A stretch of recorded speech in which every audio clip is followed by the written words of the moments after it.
International logistics. It is the design and management of a system. It also controls the forward and reverse flow of the materials, services, and also the information into, through, and out of the international corporation.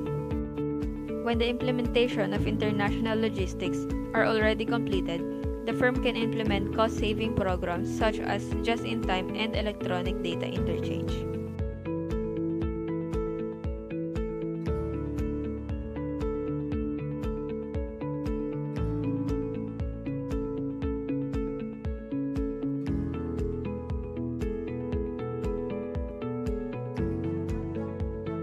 Transportation infrastructure. A firm's logistic platform is determined by a location's ease and convenience of market reach. There are things that can have major effects on the international logistic decisions of firms. The first one is the public sector's investment priorities and also the safety regulations, tax incentives, and the transport policies. The logistic manager must learn about existing and planned infrastructure abroad and at home and factor them into the firm's strategy. There are three types of vessels used in ocean shipping. The first one is the liner service. It is a service that operates within a schedule and has a fixed port rotation. The second one is tramp service or tramper. It has no fixed routing or itinerary or schedule and is available at short notice. Last one is the bulk service. It is engaged in the transfer of dry bulk commodities from trail and truck to dock. Air freight is available to and from most countries, including the developing world. There are four things that you should consider for selecting a mode of transport. First is the transit time. Second one is the predictability. Third one is the cost. And last one is the non-economic factors. International inventory issues. Proper inventory policies should be a major concern to the international logistician. The purpose of establishing inventory systems are to maintain product movement in the delivery pipeline and to have a cushion to absorb demand fluctuations. International packaging issues. Because of the added stress of international shipping, packaging that is adequate for domestic shipping may be inadequate for international shipping. Packaging considerations that should be taken into account are environmental conditions and weight. Storage facilities. Storage facilities abroad can differ in availability and quality. The logistician should analyze international product sales and then rank order products according to warehousing needs. Special trade zones. Foreign trade zones are areas where foreign goods may be held or processed and then re-exported without incurring duties. Trade zones can be useful as transshipment points to reduce logistics costs. Export processing zones and economic zones. Special rules apply that are different in other regions of the country. These zones usually provide tax-free and duty-free treatment for production facilities whose output is destined abroad. Centralized logistics management. In international logistics, the existence of a headquarters staff that retains decision-making power over logistics is important. Decentralized logistics management. When a firm serves many diverse international markets, total centralization might leave the firm unresponsive to local adaptation needs. Outsourcing logistics services. By collaborating with transportation firms, private warehouses, or other specialists, corporate resources are a third option. The supply chain in the Internet.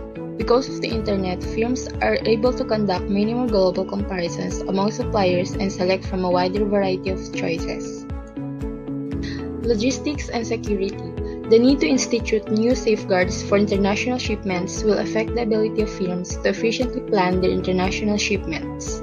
Logistics and environment. Environmental laws and regulations differ across the globe. Companies need to learn how to achieve environmental and economic goals. Government influences. The four political restrictions of trade: tariffs, non-tariff barriers, embargoes, and international transport. Exporting requirements, packing, labeling, documentation, and insurance requirements. Tariffs and import fees.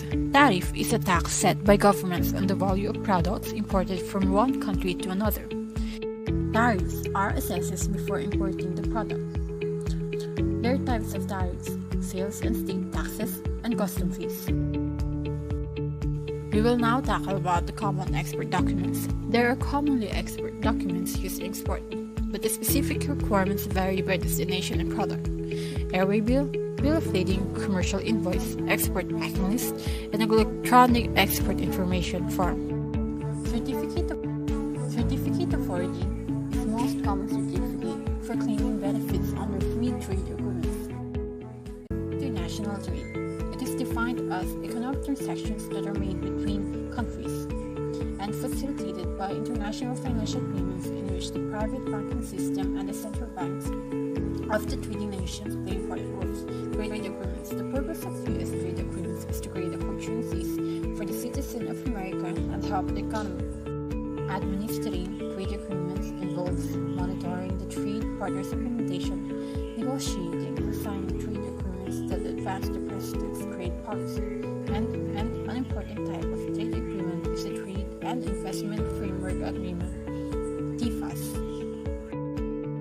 Characteristics of international logistics: optimization of inventory, flexibility, fast fulfillment, customization, and sustainability. Importance of international logistics: production inputs, transportation logistics, customs clearance, and supply chains. Let us now define green logistics. It describes all attempts to measure and minimize the ecological impacts of logistic activities, wherein its focus is to provide quality goods at lower cost with the environmentally friendly aspect attached to it. Examples of characteristics and scope of green logistics: it is considered compatible and beneficial to the environment. It helps in an environmentally friendly and efficient transport and distribution system. It helps in material handling, waste management, packaging, and transport, and it is related to the eco-efficient management of flow of product and information between the point of origin and the point of consumption. Some of the environmental problems are 162 billion tons of truck emissions in Europe, availability and price of fuel, 253 million tons of packaging is used annually in the consumer industry, production of paper requires 7 million trees to be felled, and the aerodynamic drag is responsible for 40% of the fuel consumption of the heavy-duty trucks at motorways. The benefits: improve customer satisfaction, reduces emissions and waste, higher productivity through higher motivation of the employees, job opportunities, reduced environmental impact, and better utilization of natural resources. Green logistics can be seen in these three areas: transportation, warehousing, and value-added services. Transportation. It is a logistics activity with a high impact on the environment. Most green logistics activities in transportation generate cost reductions. Main green practices are as follows. Warehousing. Today's warehouses often have eco-friendly features such as solar walls, on-site recycling, or heat-reducing power plants that reduces the global impact of their operations. Main green practices of warehousing are as follows. Value-added services. It is the third type of operations considered within this analysis. Since outsourcing is currently still one of the main trends in logistics, several value-added services have evolved to meet the logistical needs of companies.